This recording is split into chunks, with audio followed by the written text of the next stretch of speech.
it's really nice meeting you and getting to talk with you like this. Thank you for making some time.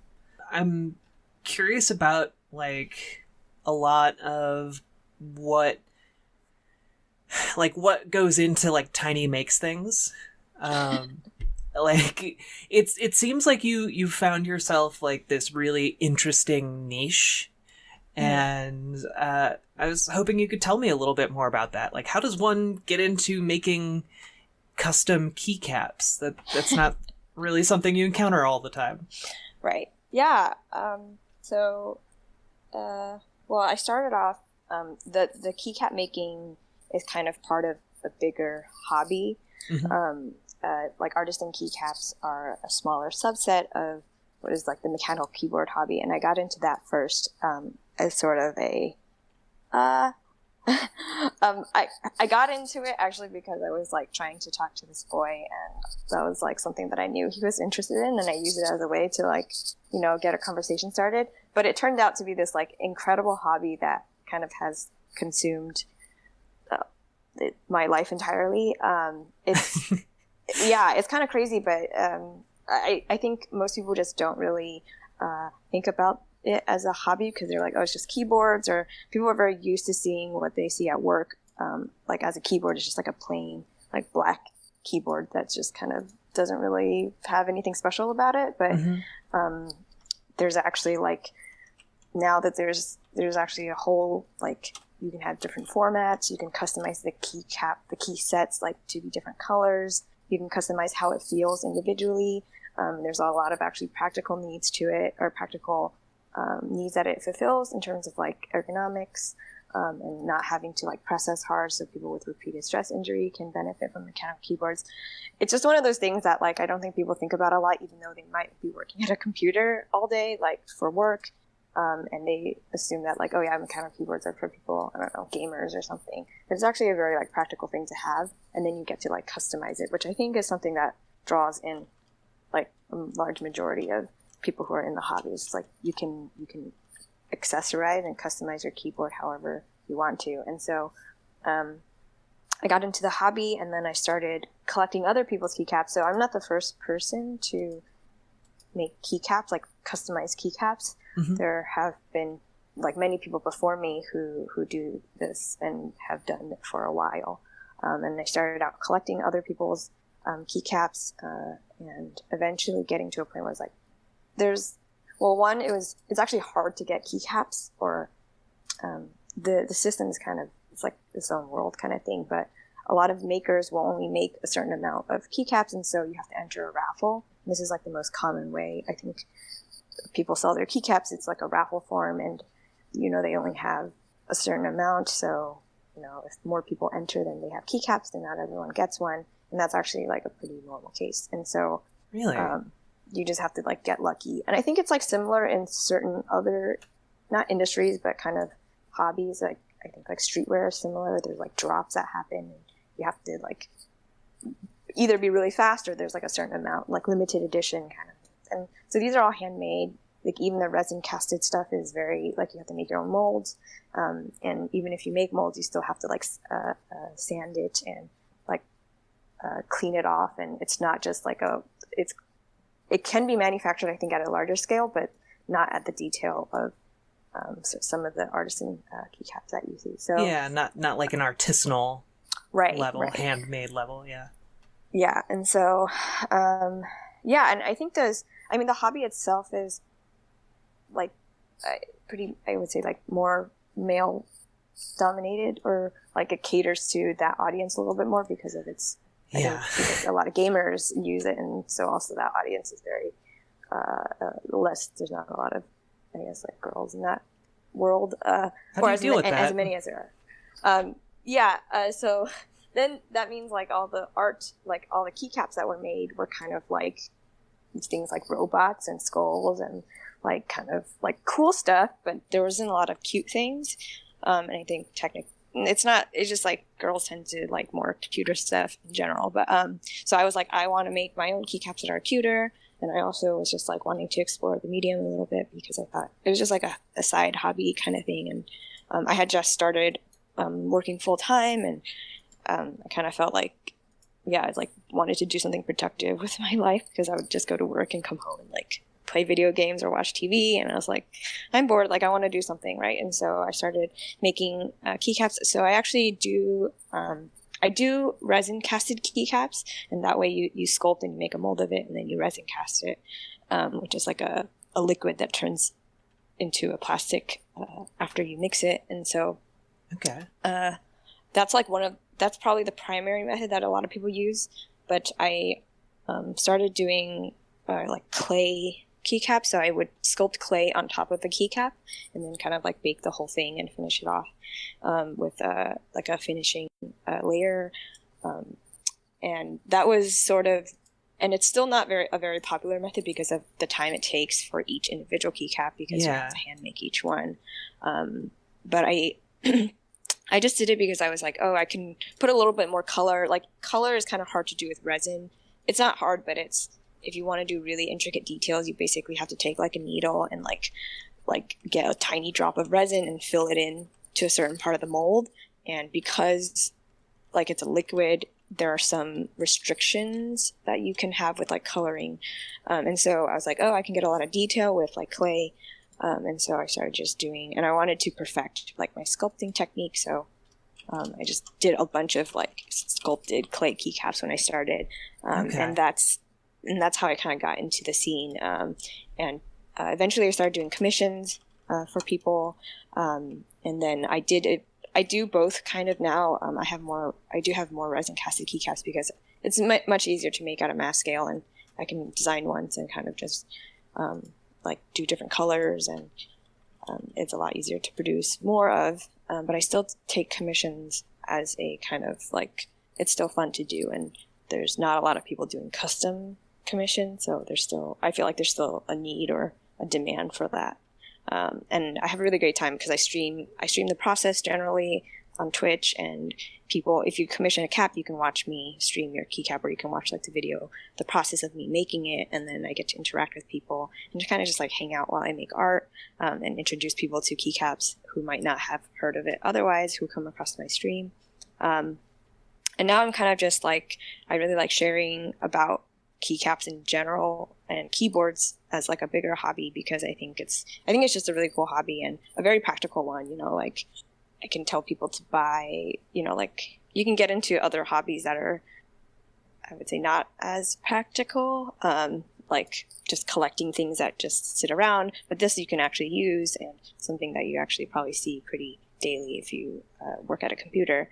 And so I think that there's a lot of like cool stuff that you can do with keyboards, and not everybody knows about it. And that's like kind of the hard part to get people like, to know about it in the first place. Yeah. It seems like a lot of people would merely just think about them as kind of utilitarian rather than aesthetic.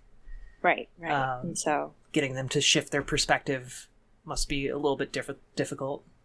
Yeah. But I think the hobby has grown a lot in the past few years, and I feel like it's moving towards a place where actually it will be more commonplace for people to use mechanical keyboards because they're getting cheaper and cheaper to make. Mm-hmm. It used to be pretty like pricey because there weren't a lot of manufacturers, I think, making keyboards, or as many as there are now. And so a keyboard would cost at least upwards of $50. It was probably more on average beyond 80 to 100, maybe for like a basic keyboard. And so now you can buy one, I think, for like $20 on like Amazon if you really wanted to. Like it's like fully mechanical, but it might not have all the bells and whistles, but you know, like that price point is way easier to get into nowadays than having to spend $100 on a keyboard like maybe 4 or 5 years ago.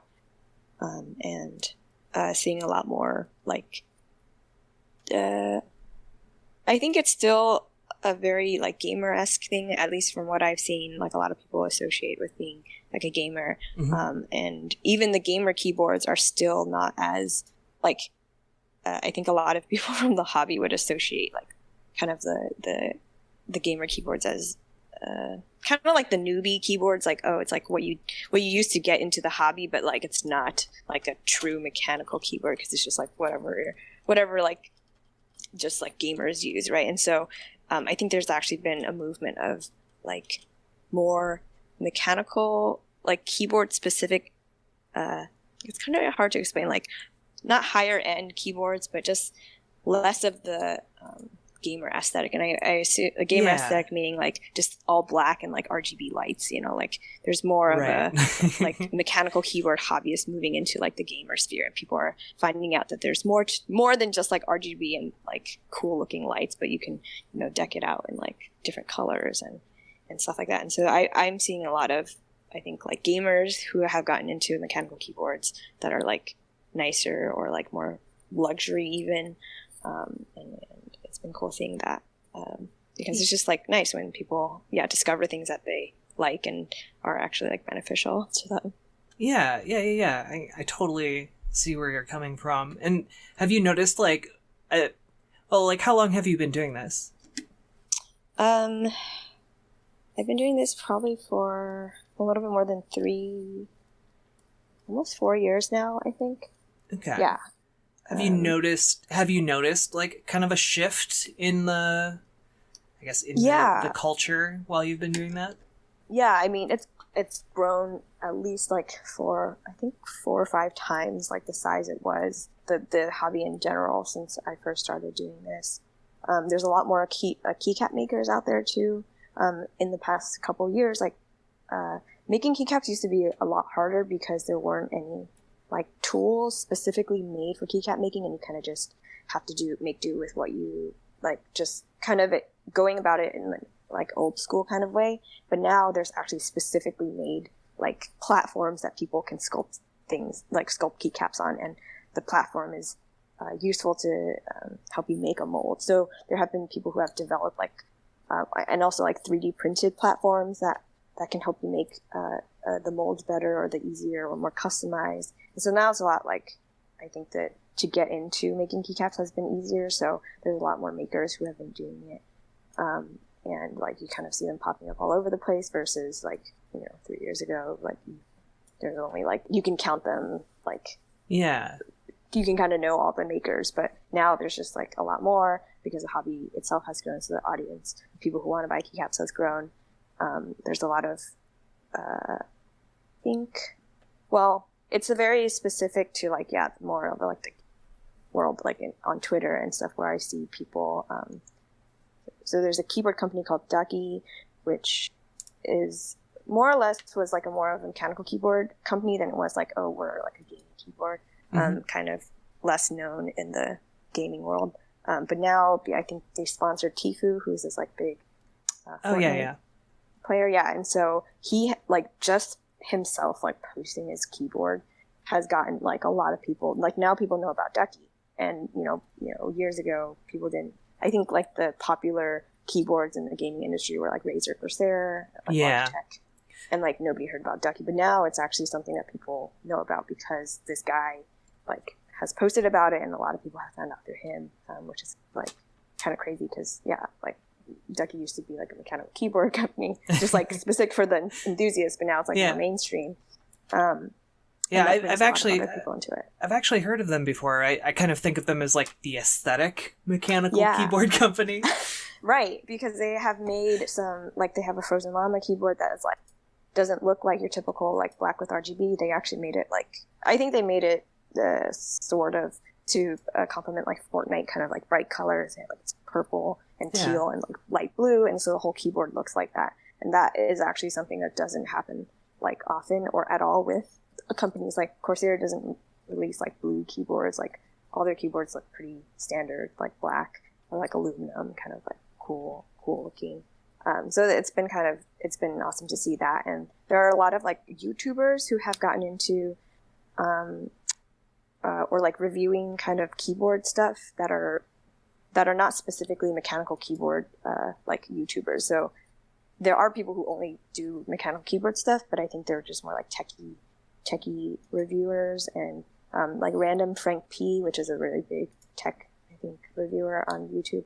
He like started getting into mechanical keyboard stuff and started doing videos on like, here's like some cool setups that people like send me, and here's like my setup, and here's how to like build your own mechanical keyboard and stuff like that. And so seeing all that brings like way more exposure into the hobby. And there's been, I think, good and bad things about that, but for the most part, I think it's a good thing that people are hearing more about it.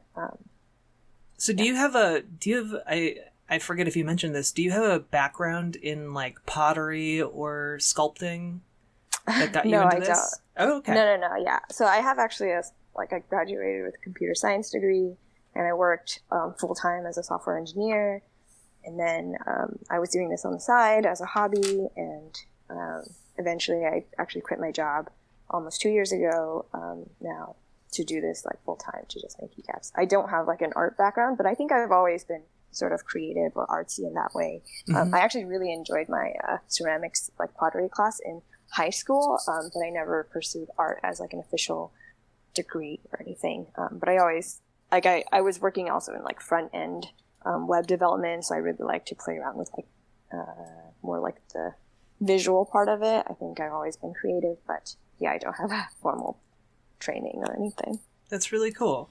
What are some of the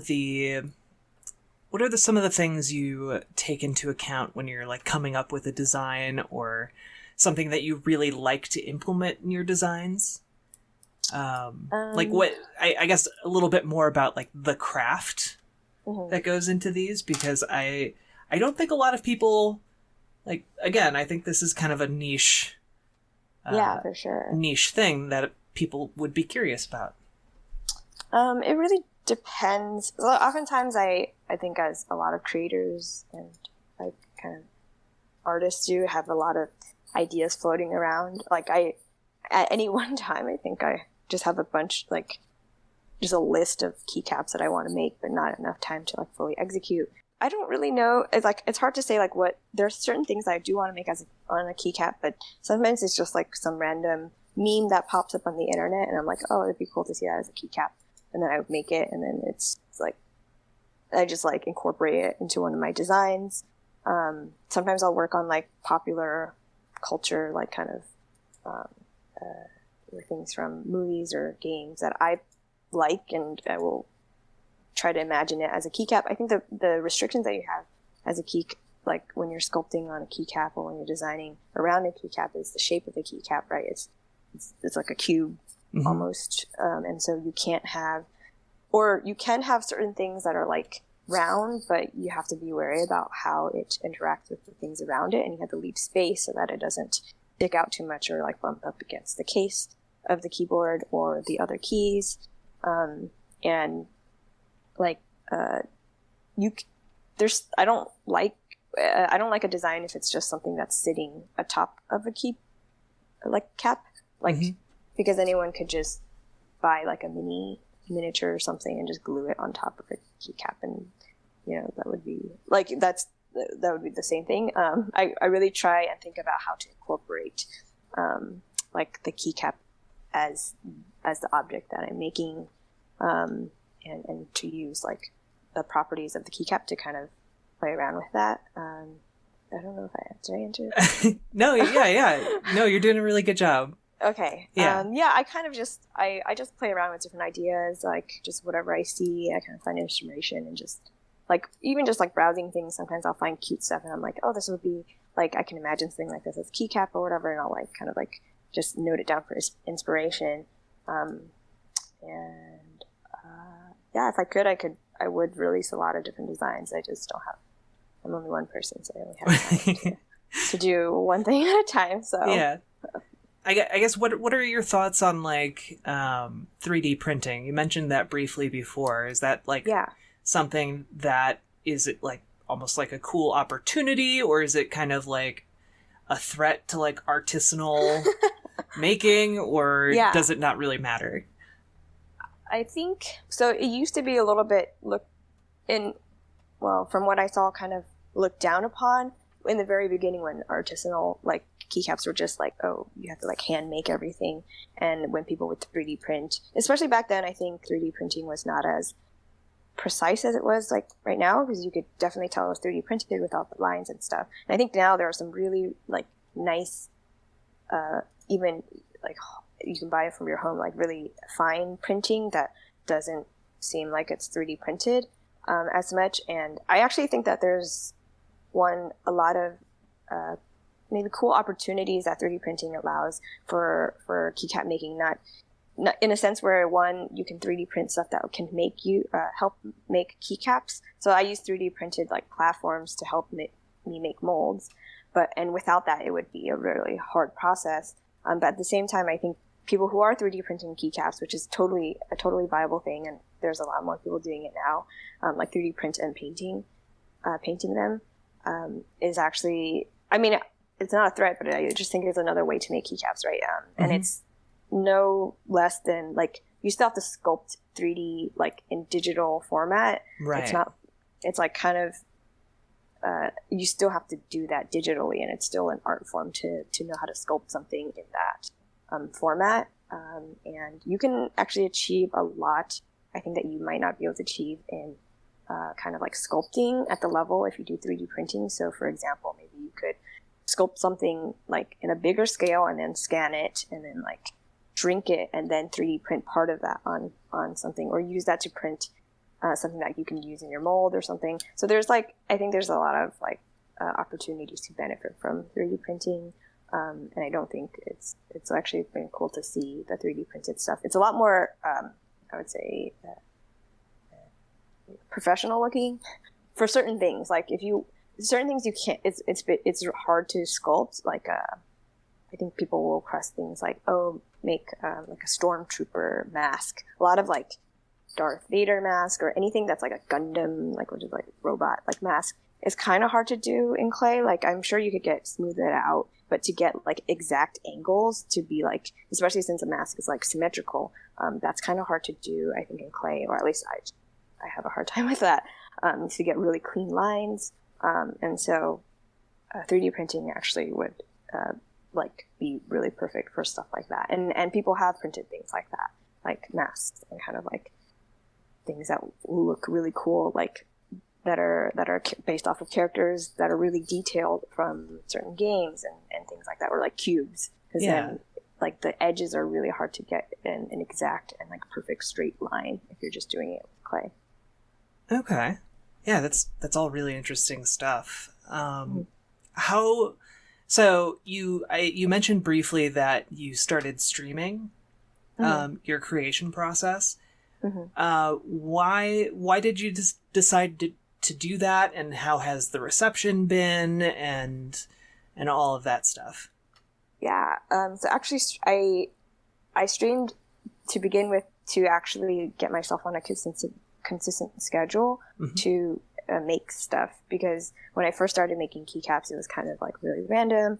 Basically, I would spend maybe like a couple of days being super into it, and then like not do it for like 2 weeks, because then I was just like too lazy. And then I was like, I think at that point I was watching Twitch or like participating as just like a viewer, but then had heard about there's like a creative side of Twitch.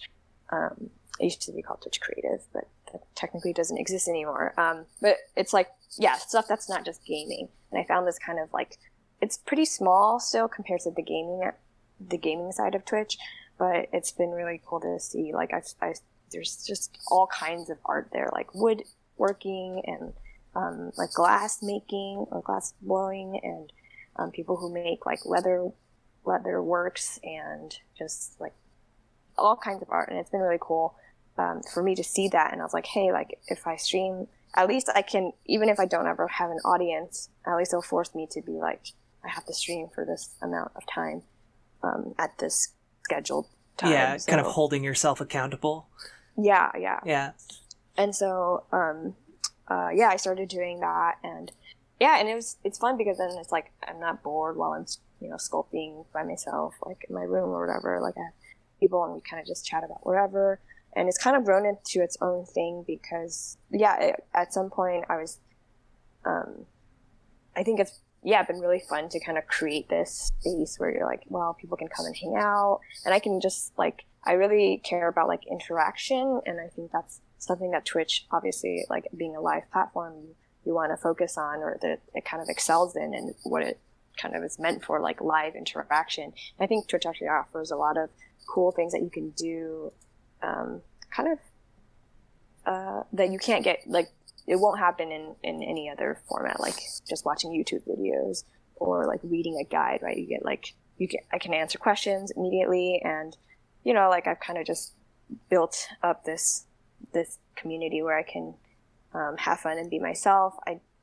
It started out as a silly thing because basically, like, when people like subscribe or like follow you, usually the cast or the streamer will say something like thanks for subscribing or whatever, or just some sort of thank you thing. And I basically just kept saying, got tired of saying the same thing, kind of, and I was like, because I'm already saying it, I might as well have fun saying it. So I started doing like raps for like people subscribing, and also when people like would raid or host, and it's a very stream specific thing. But yeah, like I started, and then I made a rap for like keyboard, like there's like a mechanical keyboard rap that I made about mechanical keyboards, like a intro, because I felt like I was saying the same exact stuff to anybody who asked, like, oh, what's so good about mechanical keyboards? And I'm like, well, let me tell you. And then I would like go on this like spiel about it, and then it's like the same thing, right? So I'm like, I just make a rap for it, and I'll do this rap every time someone asks me about it. So that's been like part of, like, it kind of gets like ingrained into like my brand, like keycaps and raps or whatever. And it's just like, so when you rap, just real quick, do you come up with it on the spot, or have you like written out raps and like practice them? Okay. Yes. I don't freestyle. It's very hard to freestyle. I think you actually have to practice being a freestyler, because like all that stuff is like kind of, you have to learn how to come up with stuff on the spot. And I've done it for like a joke, like on the stream, while I just like try to freestyle, and it's like really bad. But yeah, I've spent like hours in my like driving. A lot of my raps are actually like, I would just play a track and then like drive to work, and then in that commute time I would just like play around with the lyrics and the flow, and then like rehearse it, and like in the shower, just basically when I'm not like doing anything important. And sometimes it would take me like hours, if not like days, to like come up with like a rap. And it was something that I like enjoyed doing, and like I don't claim to have actual like rap skills, but I have fun with it. And I think that's like, for Twitch, it's just like you find like there's always people who will find, I guess, your content interesting, in my opinion. Like there's always people who are similar minded, and like for me to do this stuff and I just have fun with it, and there's people who enjoy that, and it's really like it's nice that Twitch allows you to have a space to do that. And so there are people who aren't interested in keyboards as much, I think, who still hang out, but maybe they like it's kind of chill. Like it's not really, I don't like shout a lot. It's just like I'm most of the time just like, you can watch me make stuff, and there's like some light music in the back, and you can watch the process of me making clay or whatever. And so that's been a cool way. And I've also streamed meetups. So I have like this I used to just do it on my phone, but I actually have this like backpack setup, which I go to meetups as part of one, just like hang out with the community, like the keyboard community, and also sort of, I guess, for work, because then I can sell my keycaps there and be like a vendor, and network in that way. But it's been fun to like bring like people who aren't able to go to a meetup. Oh yeah, also there's mechanical keyboard meetups. I was about to ask, like, okay, so there are mechanical keyboard meetups. What exactly does that entail? And also, where, if somebody is interested in learning more about like the mechanical keyboard community, or like artisanal keycap makers, where would you suggest that they like start out? Like where's a good place to begin?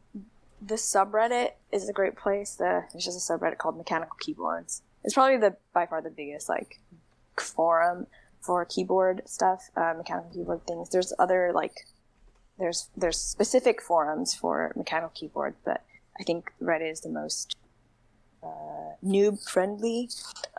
If you could go to a meetup, I would actually recommend that. That's like by far probably I would say the best way to get to know about keyboards, because so a keyboard meetup is people will bring their keyboard or keyboards. Sometimes people bring like 20 keyboards. It's kind of insane. And they just have like a giant table full of their keyboards. But people like, you'll bring your own keyboard, and then you just like kind of place it down somewhere, and then you would walk around and you like type on other people's keyboards, and you like talk to other people about keyboards. Sometimes people will have like, there will be vendors, so keyboard companies will come out and either sell their stuff or show off their new product, or just have like things out for people to test. There's usually like free swag too, like people bring like larger companies will give out free keycaps or switches or something like that, and stickers. And then you kind of just like nerd out about keyboards with everybody. And are these sometimes also, yeah. Are these kind of like impromptu meetups, or are there official venues? They're kind of, it differs from like meetup to meetup. They're all locally like organized. So it's like someone who wants to. Usually, it started out as people being like, "Oh, I just wanted to like host a meetup." Like, it's gonna be like, I think people used to do them at their house or just like at your local, I don't know, coffee shop or something. Mm-hmm. And they started getting bigger, and so people would look for bigger venues. So some of the bigger ones that happen are actually Bay Area is a pretty big one. And that one was hosted at a hotel, like lobby / like restaurant area. Okay. And sometimes, and it differs. So some of them will cost money if the venue, like depending on the organizer and if they need like the funding for it. Sometimes people will let you host things there for free, depending on where it is. It used to be, I think a couple years ago, it was hosted at like a keyboard company in the Bay Area. So I don't think they charged for that. So it was like a free meetup at their office. And yeah, it can range from size. I think the biggest ones, are like Bay Area, Seattle, and there's one called KeyCon, and maybe I would say 400, 500 has been like the max that I've seen at like a meetup for the biggest ones. And then like the smaller ones can range. I mean, you can have like 10 people and still call it a meetup. It's still like people just bring their keyboard and just kind of talk about stuff. And so, yeah, that's like the easiest way I think for people to like, if you can go to a meetup, they don't happen like too often. To find one that's like local to you, or mm-hmm. fly out to one, which is kind of a lot. So it's kind of hard, but it's the easiest way to kind of get a really, I wouldn't say dip your toes. I would say like jump in the pool kind of thing, because you'll just see all these different keyboards and like you can try them all out and get a feel for it. Versus if you just go on a forum, like you'll see some pictures and it's hard to tell what things really feel like until you actually type on an actual keyboard, like full of the switches for it. And so if you're just online, like if you go to the subreddit, you can browse through the pictures, but oftentimes it's kind of overwhelming for people because there's a lot of like jargon, like just like mechanical keyboard talk that is very foreign to people because they just don't, like they're words that they might understand, but they're like, what does that even mean? Mechanical keyboards, and it's kind of a lot to take in at one time. But an easy way is just to like browse the pictures, and then you can like look at the comments to see what people are saying like the keyboard is, and then you can look that up. But yeah, it's kind of hard. I think that's a big thing that I've seen for people who are like, hey, I like want to get into mechanical keyboards, or like I'm interested, but I have like, it's really hard to like, I don't know where to start, or like where do I even buy keyboards, and like what keyboard should I get? And now there's like a gazillion keyboard options and so many different like customization that it kind of gets hard for someone new to be like there's all these different things. Like when you buy a keyboard, you have to like figure out if you want like what switch. So that's like the feeling, and there's like so many different types now, and then you can like lube the switches. So they're like, what lube should I get for the switch? And like it's just and there's like what kind of material do I want for the plate? Like it can be aluminum or brass or like polycarbonate. And like, do I want to put foam in my board to like soften it to make it quieter, like dampening foam or something? And there's just really like so many options that it is overwhelming. So I think there are guides on YouTube, I'm sure, that are like, here's like an intro to. Yeah, there has to be, right? Keyboard. Yeah, so I'm sure there's that. But yeah, the subreddit is the place that I direct people if they want to just kind of like discover on their own, kind of like explore around, because you just click on pictures, and they have some really like, people post their pictures of their keyboards there, so it's just really nice pictures of people's keyboards. Or go to a meetup if you can, because you can, like, people are so friendly, at least in my experience at meetups, that like even if you're a noob and you don't know anything about keyboards, they're more than happy to like talk your ear off about, you know, keyboards and how to get started and where to get started and stuff like that. So this all kind of goes into like how did you get involved with Extra Life? Kind of how does this integrate with Extra Life? Mm-hmm. So 2 years ago, or maybe 3 years ago, when I first started actually streaming, I think in that first year, so I heard about Extra Life, and then I was thinking about like in what ways can I kind of use like the platform that I have and integrate my hobby into this cool like thing. Like I want to raise money and use my platform for good. And I actually don't think I've ever done a 24 hour. So, but I did a 12-hour stream, and before the stream, I reached out to a bunch of the artisans in the community, and I was like, hey, if you guys have keycaps like that you would like to donate, we can put it in a raffle, and people can donate and like win keycaps from that raffle. And so I did it for 2 years in a row, where I would just stream. So I think I just streamed like me making a keycap, or just making keycaps in the 12-hour stream, and then people would stop by and like hang out and donate, and you could donate outside, and I posted on like the subreddit to get people to hear about it and to be like, yeah, you can win some cool stuff, and also donate to a great cause. Yeah,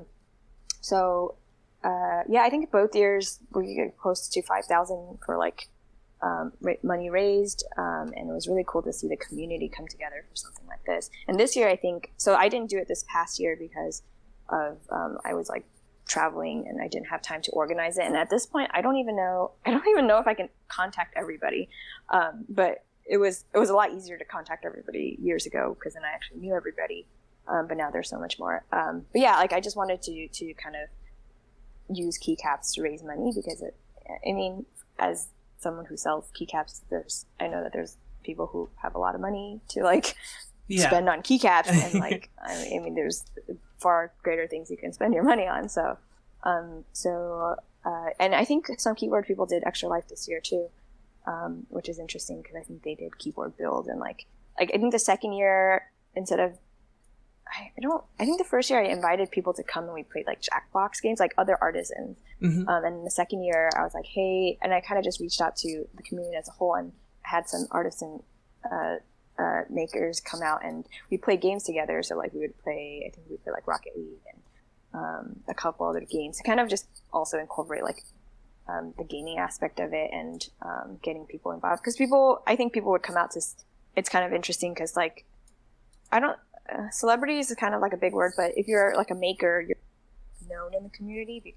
If you make a product, people know about you. And so I'm sure like having these makers come on the stream and like, play games with me, or, kind of do some sort of talk or interview, like people would want to see that or hear that, and that would, entice people to come and donate and like watch some more. So I thought that was cool to kind of get that part of the community involved through a stream and through gaming, and then just getting the community involved and kind of incorporating this event in a way that gets people interested. I think the hard part, is to get people interested and incentivized to donate. I've been involved in a couple of charities, I think, since I started streaming. I'm also involved in St. Jude. St. Jude Play Live when they do that, I guess in spring. And I just think it's an interesting way to think about like, how can I incentivize people to donate, but also they will get something out of it, and also use this like platform to do something good and to bring together the community as a whole. And so I went to Extra Life United, I think 2 years ago, and that was really fun. I went with a friend and we had a great time, just like getting to meet people who absolutely just like do so much for Extra Life, and some really just really generous people, and that has been kind of inspired me to do more for it. Where can I direct people if they want to both support Extra Life and also support you, because you're really cool? Follow me, I guess. I don't know. I do have a Patreon, but it's something that I'm like still working on. I think that's hard to. Anything subscription based is kind of hard to like. It's a big ask. Yeah. Yeah, you're like people who just like throw money at you. As someone with a Patreon myself, I totally understand. Yeah.